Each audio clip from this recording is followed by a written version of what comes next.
শিক্ষা সহজের আজকের পর্বে আমরা আলোচনা করব সুবোধ ঘোষের লেখা বহুরূপী পাঠ্য অংশটির ওপর থেকে একটি রচনাধর্মী প্রশ্ন এবং সেই সঙ্গে কিছু আনকমন ছোট প্রশ্নের উত্তর। রচনাধর্মী প্রশ্নটির মধ্যে রয়েছে, বহুরূপী পাঠ্যাংশটি অবলম্বনে আলোচনা করো হরিদা বহুরূপী হিসেবে কতটা সার্থক হয়ে উঠতে পেরেছেন। এটা আজকের 5 নম্বরের একটি প্রশ্ন। সেই সঙ্গে একজন তোমরা জানতে চেয়েছো যে অনাদি হরিদা সম্পর্কে কি ভেবেছিলেন।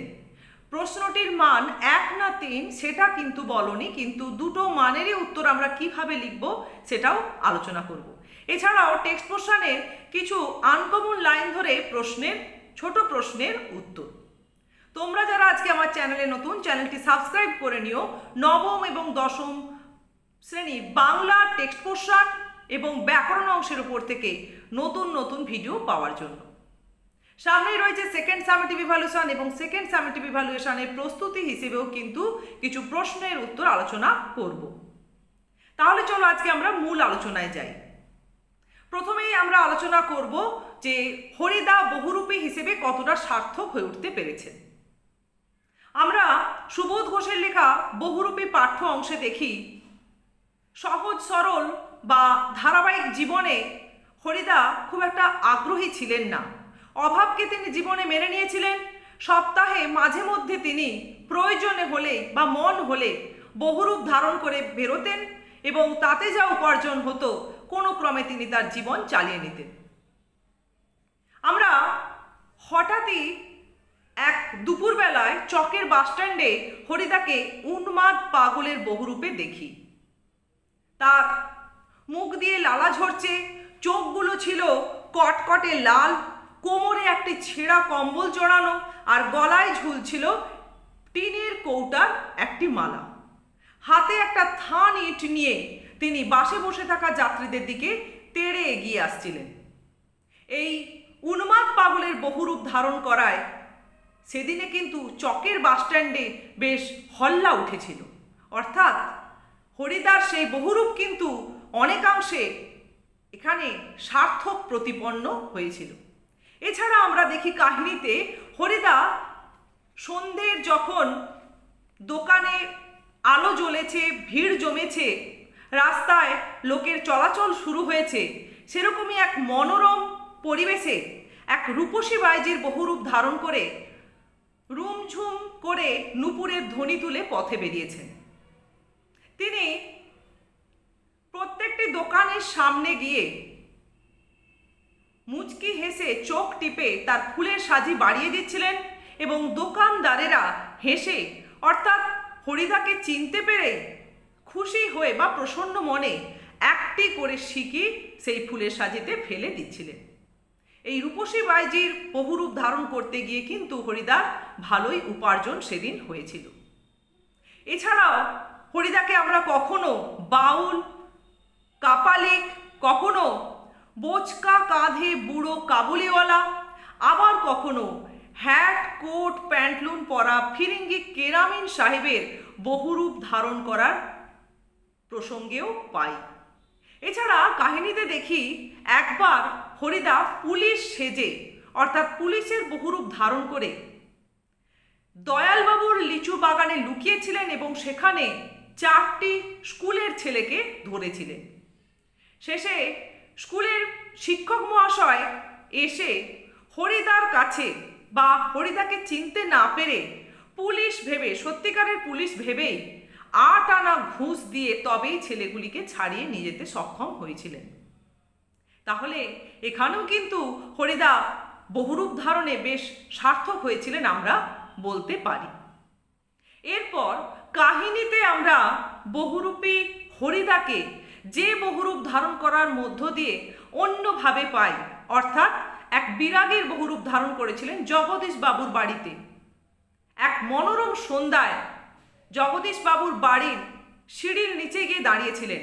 সেখানে আর 4-5টা বিরাগী বা সন্ন্যাসীর যে বাহ্যিক রূপ পাওয়া যায় তা কিন্তু হরিদার মধ্যে ফুটে ওঠেনি। এই বহুরূপ ধারণ করার বিষয়ে পূর্বেই হরিদা কথক ও তার বন্ধু অর্থাৎ ভবতোষ ও অনাদিকে অবগত করেছিলেন। সেখানে জগদীশবাবুর বাড়িতে তারা কিন্তু উপস্থিত ছিলেন।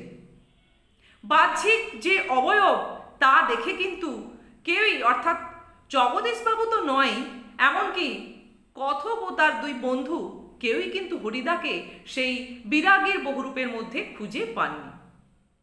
বরং আমরা দেখি সেই বিরাগীর বহুরূপ ধারণ করে হরিদা যখন জগদীশবাবুর অহংকারপূর্ণ মনে আঘাত করতেও দ্বিধাবোধ করেন না, বা জোর গলায় তিনি রাগ বা যে রিপু সংক্রান্ত তার মনোভাব প্রকাশ করেন, তাতে কিন্তু ভবতোষের মনের মধ্যে সেই বিরাগীর বহুরূপের মধ্যে যে হরিদা কোনোভাবে লুকিয়ে আছেন এটা মনে হয় না। কেননা ভবতোষ সেই ব্যক্তির কণ্ঠস্বরের মধ্যে হরিদার কণ্ঠস্বরকে খুঁজেই পান না।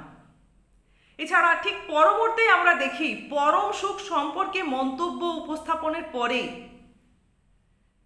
অনাদিও সেই বিরাগের মধ্যে যে কোনোভাবে হরিদা লুকিয়ে থাকতে পারেন, বা সেই বিরাগী যে হরিদা যার মুখ থেকে এ ধরনের মন্তব্য আশা করা যেতে পারে না। অর্থাৎ ভাষার দিক থেকেও সেই বিরাগীর মধ্যে হরিদাকে খুঁজে পায় না তারা কেউই। এরপর দেখা যায় যে পুনরায় সেই সন্ধ্যাবেলায় স্নিগ্ধ জ্যোৎস্নার পরিবেশে সেই বিরাগীর দৃষ্টি দিয়ে যে শান্ত স্নিগ্ধ মায়াময় জ্যোৎস্না ঝরে পড়ছিল, তার মধ্যেও কিন্তু সেই দৃষ্টির মধ্যেও কিন্তু হরিদাকে মেলে না বা হরিদাকে খুঁজে পায় না ভবতোষ। এভাবে আমরা বুঝতে পারি যে বিরাগী বহুরূপ ধারণ করার মধ্য দিয়েও কিন্তু যথার্থই বহুরূপী হরিদা নিজেকে সার্থক প্রতিপন্ন করতে পেরেছিলেন। কোনোভাবেই কিন্তু কেউ তার সেই বিরাগীর বহুরূপ ধরতে পারেননি। তাহলে এভাবেই আমরা পাঠ্য অংশটির মধ্যে দেখি যে হরিদা বহুরূপী হিসেবে যথার্থই ছিলেন। তিনি যে শুধুমাত্র পেশা হিসেবেই তাকে গ্রহণ করেছিলেন না, তার মধ্যে যে শিল্পবোধ লুকিয়েছিল তা কিন্তু তার এই নিখুঁত বহুরূপ ধারণ করার মধ্য দিয়েই ফুটে ওঠে। তাহলে এটা গেল আজকের 5 নম্বর যে রচনাধর্মী প্রশ্ন তার উত্তর। এরপর দেখো একটি যে ছোট প্রশ্ন যেটা ছিল, অনাদি হরিদা সম্পর্কে কি ভেবেছিলেন। তা অনাদি হরিদা সম্পর্কে ভাববার জায়গাটা কিন্তু শুধুমাত্র সেখানেই রয়েছে যেখানে জগদীশ বাবুর বাড়িতে হরিদা এক বিরাগীর বহুরূপ ধারণ করে উপনীত হয়েছিলেন। সেখানে আমরা একবার দেখছি ভবতোষ কথকের কানে কানে ফিসফিস করে জানাচ্ছেন যে ওই বিরাগীর কণ্ঠস্বরের মধ্যে কোনোভাবেই হরিদার কণ্ঠস্বর তিনি খুঁজে পাচ্ছেন না। ঠিক আর একটা মন্তব্যের পরে, অর্থাৎ যেখানে আমরা দেখব যে পরম সুখ সম্পর্কে সেই বিরাগের মন্তব্য রয়েছে, তারপরেই কিন্তু অনাদি সেই বিরাগীর মুখে যে দার্শনিক মন্তব্য শুনে যাচ্ছেন পরপর, সে ভাষা যে কোনোভাবে হরিদার হতে পারে না এই ধরনের প্রসঙ্গ উপস্থাপন করেছে। তাহলে এখানে প্রশ্নটি কোনো লাইন ধরে তুমি করনি, তা প্রশ্নটি শুধু উপস্থাপন করেছো। তা হরিদা সম্পর্কে অনাদি কি ভেবেছিল বলতে আমরা এটাই বলতে পারি যে 3 নম্বরের প্রশ্নের উত্তর করেই বলছি। জগদীশ বাবুর বাড়িতে হরিদা যখন এক বিরাগের বহুরূপ ধারণ করে উপনীত হয়েছিলেন, সেখানে পূর্ব থেকেই কথক ও তার দুই বন্ধু ভবতোষ ও অনাদি তারা হরিদা যে একটি জবর খেলা দেখাবেন সে বিষয়ে অবগত থাকলেও সেই বিরাগীর বহুরূপের মধ্যে কোনোভাবেই হরিদাকে তারা অনুভব করতে পারেননি। বাহ্যিক অবয়বের মধ্য দিয়ে তো একেবারেই না। এরপর যখন দেখা যায় যে জগদীশ বাবুর মতো মানুষের মুখের ওপরে সেই বিরাগী জগদীশ বাবুর অহংকারপূর্ণ মনোভাব নিয়ে মন্তব্য করতে দ্বিধাবোধ করেন না, তার সঙ্গে তিনি যে কোনোভাবেই রাগ নামক রিপু পোষণ করেন না, যদি থেকেও থাকে তা তার পূর্বজন্মের ব্যাপার ছিল হয়তো, বা পরম সুখ সম্পর্কে দার্শনিকতায় পূর্ণ মন্তব্য করেন, তখন অনাদির মনে ভাবনা জেগেছিল যে এই বিরাগের মধ্যে মনে হয় কোনোভাবেই হরিদা নেই। কেননা হরিদার মুখ থেকে এ ধরনের ভাষা কোনোভাবেই অনাদি আশা করে উঠতে পারেনি। এটা গেল এই প্রশ্নের 3 নম্বর যদি থাকে সেই অনুযায়ী তার উত্তর। আর যদি 1 নম্বরে থাকে তখন শুধু এটুকুনি বললেই হবে যে জগদীশ বাবুর বাড়িতে বিরাগীর বহুরূপ ধারণ করে উপনীত হওয়া বা উপনীত হরিদার মুখে দার্শনিকতা মন্তব্য যে হরিদা কোনো রকমই হতে পারে না বা সেই বিরাগের মধ্যে যে হরিদা কোনোভাবেই নেই, এ ভাবনাই অনাদির মনের মধ্যে জেগেছিল। তাহলে এটা গেল আজকের ছোট প্রশ্নের আলোচনা। দেখো এখানে কিন্তু আমরা আরও কিছু জিনিস পেলাম যে তাহলে ভবতোষ কি ভেবেছিল হরিদা সম্পর্কে। ভবতোষ কিন্তু দুটো ভাবনা ভেবেছিল, যে সেই বিরাগীর বহুরূপের আড়ালে যে হরিদা নেই, এই ভাবনা ভবতোষের মনের মধ্যেও জেগেছিল। সেই বিরাগীর কণ্ঠস্বর কোনোভাবেই হরিদার সঙ্গে মেলাতে পারছিল না বলে। তাছাড়া সেই বিরাগীর চোখ দিয়ে যে শান্ত স্নিগ্ধ জ্যোৎস্নার মতো আলো ঝরে পড়ছিল, তার মধ্যেও কোনোভাবে হরিদার দৃষ্টিকে খুঁজে পাচ্ছিলেন না ভবতোষ। তাহলে ভবতোষের এই দুটো ভাবনা কিন্তু এখানে আছে। তাহলে এভাবে আমরা ছোট ছোট টেক্সট পোর্শনের দিকগুলোকেও কিন্তু গুছিয়ে পড়বো বা মনে রাখবো, যাতে করে এমসিকিউ বা ভেরি শর্ট অ্যান্সার টাইপ কোশ্চেনের অ্যান্সার দিতেও আমাদের অসুবিধা না হয়। আশা করছি তোমাদের অনেকটাই সমস্যার সমাধান হলো, এবং তোমাদের যদি আর কোনো এই টেক্সট পোর্শনের উপর সমস্যা থেকে থাকে তাহলে আমাকে অতি অবশ্যই মেসেজ করবে।